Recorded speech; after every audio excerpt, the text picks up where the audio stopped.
Hey, this is Gilly Woodhouse on the Osteobusiness podcast, talking all things osteobusiness. Here's Gilly Woodhouse, an author, speaker, award-winning business coach, and passionate advocate of osteopathy.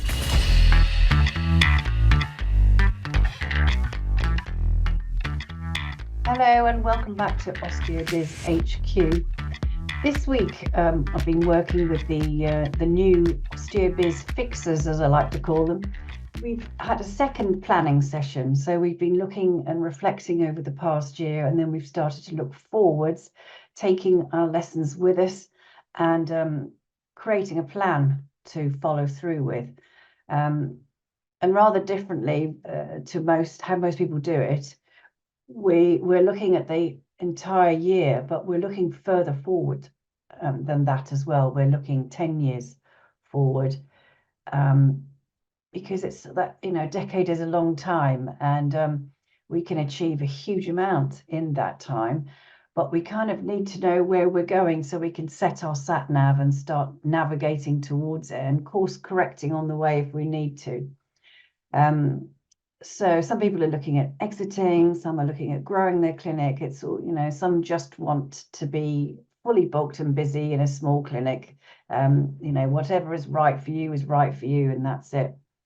So we've been doing that. And as part of that conversation we were all having together this week, my wonderful colleague and osteo, Liz Coffey, was talking to us about avoiding overwhelm.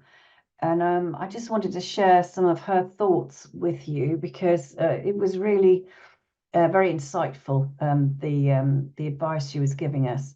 So it was really about us being able to keep our boundaries so that we didn't get overwhelmed with too much stuff coming at us.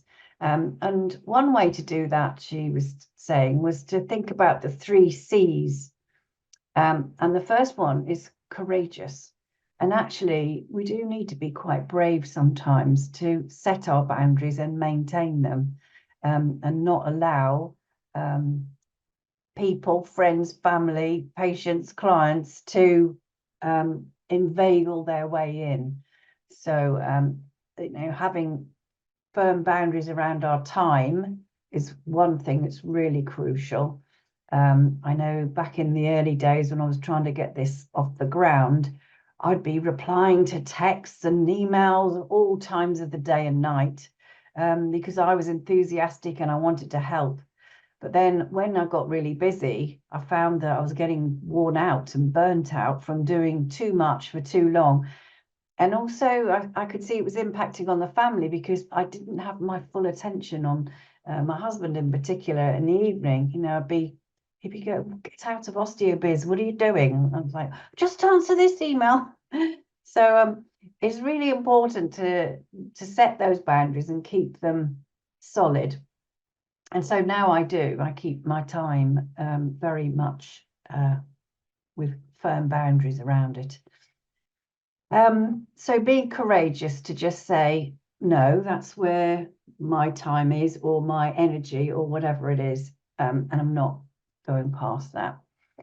The next one was conversations, and this was interesting as well. Liz was talking about how we sometimes vaguely ask for what we want and we're not specific, and then when we don't get what we think we've asked for because the other person didn't really get a clear indication of what it was, then we can get quite frustrated with them. But actually the fault lies with us in not communicating clearly what we want, and that's something I've been reflecting on the past day. How do I communicate, in my close relationships? Am I clear enough? And it's something I should keep an eye on.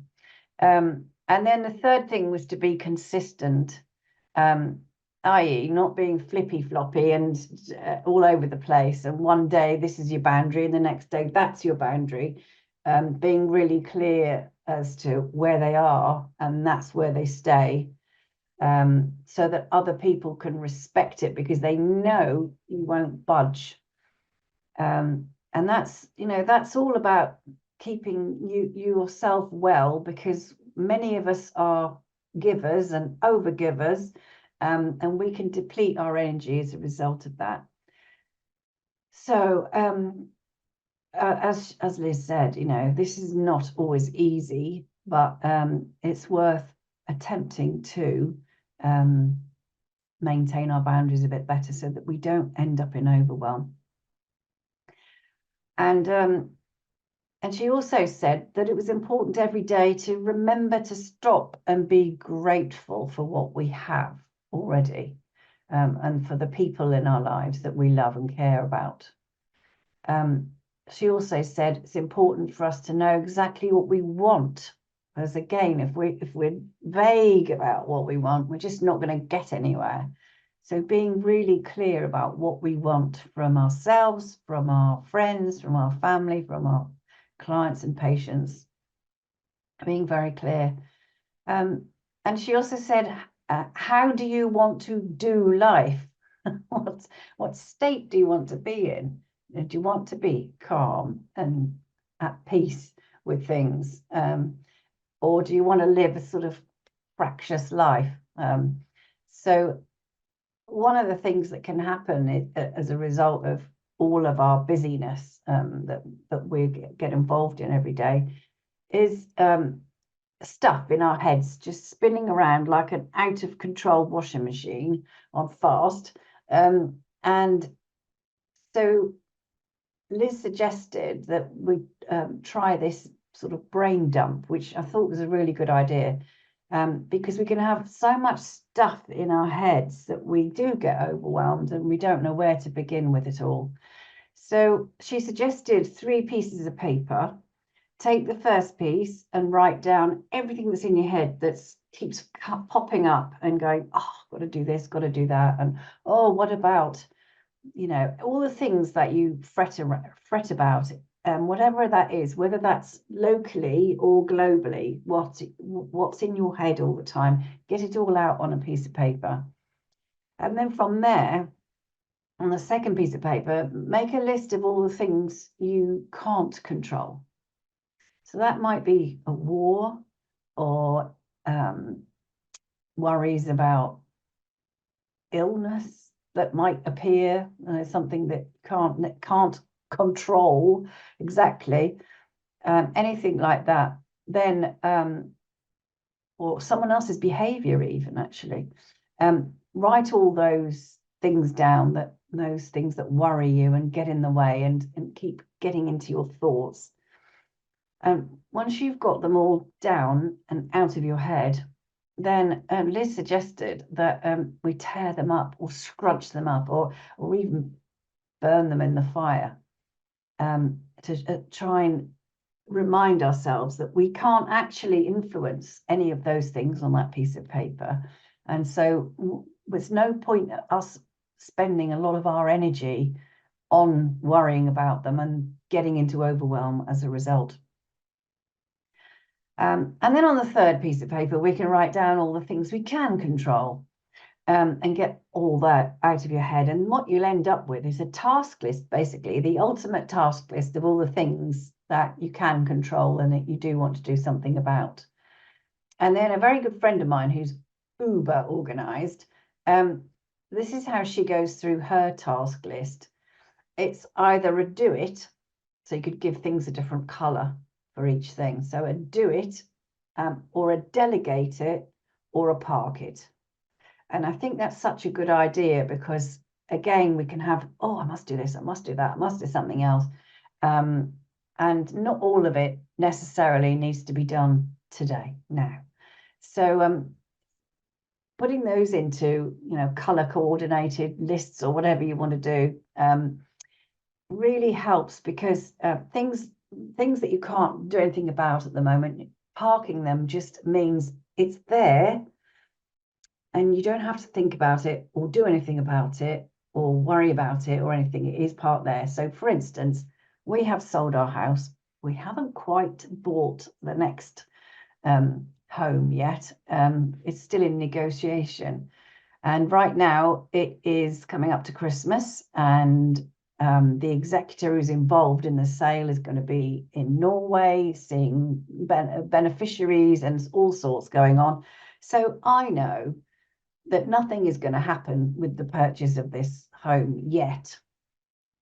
And so, as annoying as it is to not have it in the bag, I have parked it for Christmas. That's it. And come the new year, we will find out how far the agent has got with getting our flat purchased or a deal agreed. But the poor old boy, he's got one of those washing machine minds, and he goes around and around and around. And he just can't stop talking about it. And he's driving himself insane. And let me tell you, he's driving me insane as well. And I'm trying to say to him, every time he brings it up, park it. Just leave it on the shelf there for now, because we can't do anything about this. It's out of our control until the new year. And then we can see if we can get things moving along again. I'm certain that we're going to get this place that we've completely fallen in love with. And so I can park it because I have certainty. I can see myself living there. So I hope that helps as a way of trying to sort out a busy mind and not get into overwhelm, because that's exactly where the old boy is at the moment. I have to go and give him a hug and calm him down, because he's just going on about it all the time.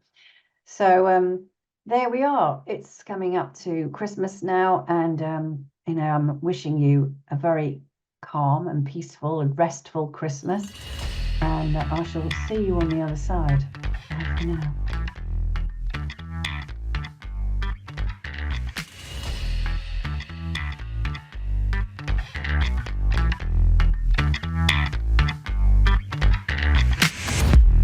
Thanks for listening to the Osteo Business Podcast. Remember to like, follow, and subscribe on all Gilly's channels, which can be found in the show notes. Gilly's back soon with more tips, ideas, and strategies to build your thriving practice.